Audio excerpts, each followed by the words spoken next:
Bonjour à tous et à toutes, j'espère que vous allez bien. On se retrouve sur une nouvelle vidéo d'après-match entre le Benfica Lisbonne et le FC Barça. Mais quel match du Barça! On a été capable de faire un match d'anthologie 4-5. Et c'est vrai, magnifique match de la part du FC Barcelone, en tout cas en seconde période. Parce qu'il ne faut pas oublier que la première période a été totalement lamentable. Et je tiens quand même à le préciser. Parce que ce match-là, si on n'est pas capable notamment de faire une seconde période totalement différente, jamais on remporte ce match. Il faut quand même le préciser, quand même bravo au Benfica Lisbonne qui va être capable de faire un match d'anthologie, notamment sur cette première période. Quand même, il faut le dire, le Barça a été totalement dépassé avec un triplé de Pavlidis. Et ça, malheureusement, je ne comprends pas. On l'avait dit notamment en avant-match. N'hésitez pas à regarder l'analyse d'avant-match pour ceux qui veulent la voir. On l'avait dit et on le sentait, notamment que l'équipe portugaise allait agresser rapidement le Barça. En plus de ça, apparemment, d'après le commentateur sur Canal+, il l'a dit ouvertement que tout simplement, l'entraîneur du Benfica Lisbonne, il avait déjà l'intention de marquer 3 buts au Barça. Et je comprends pas comment nous, on se dit pas, en sachant qu'en plus de ça, on avait été capable de perdre, notamment au même stade 3-0 en 2021, qu'on fasse pas attention notamment à tout ce qui se dit en ce moment. Et on le voyait bien, honnêtement, que le Benfica Lisbonne, ils allaient agresser notamment le FC Barcelone. On l'a bien vu sur cette première période qu'ils étaient totalement organisés. Ils avaient tout simplement la dalle, ils avaient envie d'aller chercher la victoire. Et tu le savais potentiellement que pour eux, c'était quelque chose d'important de jouer face au FC Barcelone, surtout qu'en plus de ça, ils étaient 15e de Ligue des Champions. Et c'est pour ça que même si forcément le Barça a été cueilli à froid, notamment dès la 2e minute, pour moi, c'est un FC Barcelone qui a fait l'une des pires mi-temps en Ligue des Champions cette saison. Et ça, c'est une réalité. Parce que c'est un FC Barcelone qui a été totalement dépassé en première période. Et surtout, c'est quelque chose qui, pour moi, on aurait dû faire les choses de la meilleure des façons.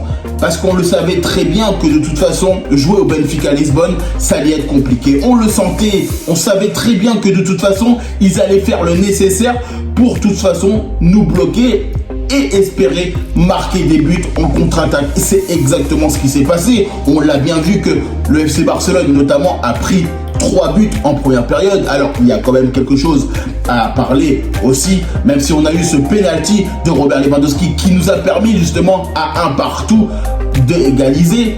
Mais c'est vrai que le penalty sur notamment le Benfica Lisbonne, je ne le comprends pas. Je ne comprends pas le penalty pour le Benfica Lisbonne. Parce que ouvertement, on le voit bien, Szczesny qui, pour moi, va vers le ballon. L'attaquant, notamment du Benfica Lisbonne, va vers le ballon. Cependant, au moment du saut de la part du joueur benfiquiste, il ne le touche pas. Szczesny ne touche pas le joueur. Et ça, je ne comprends pas. Je ne comprends pas comment la VAR n'appelle pas au casque, notamment et au micro, l'arbitrage en lui disant « Hey les gars, est-ce qu'il y a pénalty ou pas ? Est-ce qu'il y a pénalty ? Est-ce qu'il y a contact ou pas ?» Non, il n'y a pas contact. En plus de ça, la VAR ne fait pas ça. L'arbitre siffle directement pénalty, mais au ralenti, on le voit bien qu'il ne touche pas le joueur benfiquiste. Et ça, c'est une réalité des choses.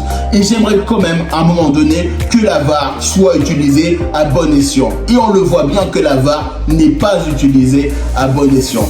Alors oui, il y a beaucoup de choses qu'on peut parler, forcément, mais là, c'est une réalité des choses. En tout cas, sur cette première période, c'est un FC Barcelone qui a été totalement dégueulasse, qui a été capable de se faire bouger sur beaucoup d'aspects. C'est un FC Barcelone qui va être totalement différent, notamment en seconde période, grâce à une bronca de Hansi Flick. Clairement, il a dit les choses. Il a dit, les gars, si vous voulez qu'on gagne ce match, c'est soit on fait les choses nécessaires pour remporter la victoire, soit on prend nos valises et on se casse maintenant à la mi-temps. Parce que là, ouvertement, le match qu'on a été capable de faire dans cette première mi-temps, je ne comprends pas comment on peut la produire. Et ça, c'est une réalité des choses. Je ne comprends pas comment nous, avec tous les joueurs que l'on a, avec la capacité qu'on a avec nos joueurs, on puisse faire des matchs comme ça. Surtout qu'en plus de ça, notamment, on l'a bien vu, Marc Casado, il n'a pas été bon sur ce match-là. Marc Casado, malheureusement, il n'était pas dans le moment il n'était pas dans ce match-là. Et ça, c'est une réalité des choses. Est-ce que, potentiellement, forcément, il y a aussi la fatigue. Il ne faut pas oublier que le FC Barcelone a engrangé beaucoup de matchs ce mois-ci. Il y a quand même beaucoup de fatigue de la part des joueurs.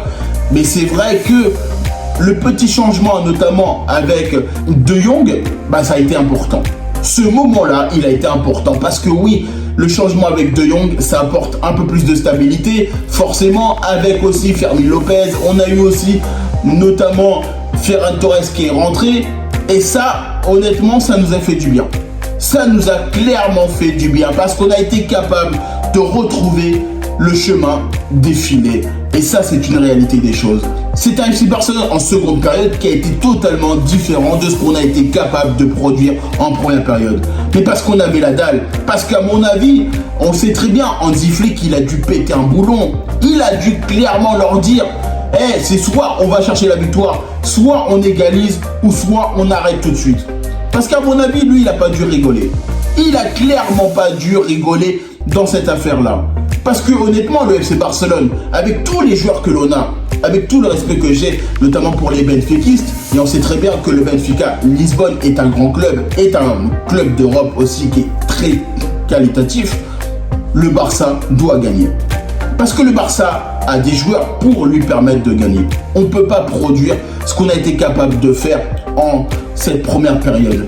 Et là, clairement, on l'a senti tout de suite au changement de la mi-temps que le Barça était transformé. Et je ne sais pas ce qui s'est dit, notamment dans le vestiaire. Et j'espère un jour qu'on puisse tomber sur la vidéo et sur la bronca de Hansi Flick. Mais ça doit être spectaculaire. Ça doit être totalement spectaculaire. En tout cas, c'est un FC Barcelone qui nous a fait vivre énormément d'émotions en seconde période. On a été capable de marquer, mais je tiens quand même à préciser, c'est pas seulement grâce à Rafinha. Il y a quand même une personne qui mérite d'être sous la lumière, c'est Eric Garcia. Pourquoi je le dis? Parce que si Eric Garcia, et je le dis bien, ne marque pas le 4e but pour égaliser à 4 partout, le Barça ne marquera jamais le 5-4. Et Eric Garcia, on le voit bien, il dit c'est moi. Il dit c'est moi qui a marqué. Il a montré que lui, il était là parce qu'il avait envie de marquer, parce qu'il avait envie d'aider l'équipe. Alors oui, on sait très bien qu'il y a beaucoup de personnes qui disent est-ce qu'il devrait partir? Est-ce qu'on pourrait potentiellement le faire partir pour aller chercher notamment Rashford, etc. Mais en tout cas, aujourd'hui, il a montré beaucoup de choses. Il a montré qu'il avait envie de gagner. Il a montré qu'il avait envie potentiellement d'aller loin cette saison avec le FC Barcelone en Ligue des Champions et notamment sur beaucoup d'aspects. Et je tiens quand même à le remercier. Parce que Eric Garcia, s'il ne marque pas, on ne sonne pas la révolte. S'il n'est pas capable de marquer là, à ce moment-là du match, mais pour le Barça, c'est une catastrophe. Parce que pour le Barça, il faudrait marquer 2 buts assez rapidement. Et là, c'est une réalité des choses. Parce que honnêtement, quand Eric Garcia a marqué le but du 4 partout, le Barça, on l'a bien vu, ils se sont boostés, ils se sont dit, il y a moyen de marquer le 5e. Il y a moyen, il y a eu ce petit laps de temps.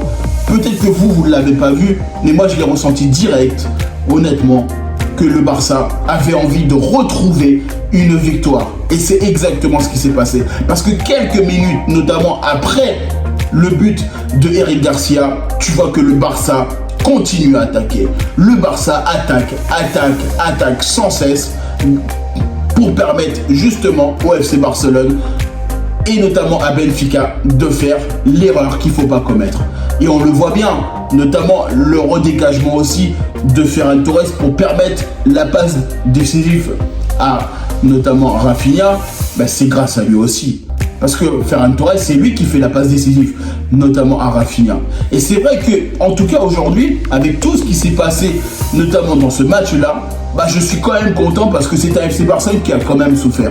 C'est un FC Barcelone qui a été totalement dégueulasse en première période, mais qui a été magique, qui a retrouvé un second souffle en seconde période. En tout cas, moi je vous remercie toutes les personnes qui prennent le temps pour regarder cette vidéo. N'hésitez pas à liker, commenter et partager. N'hésitez pas à me dire en commentaire ce que vous avez pensé, notamment de cette rencontre entre le Benfica Lisbonne et le FC Barcelone. Une très belle victoire du FC Barcelone, surtout qu'en plus de ça, on est directement qualifié pour les huitièmes de finale de la Ligue des Champions avec Liverpool. Et puis moi je vous dis tout simplement à bientôt pour une prochaine vidéo.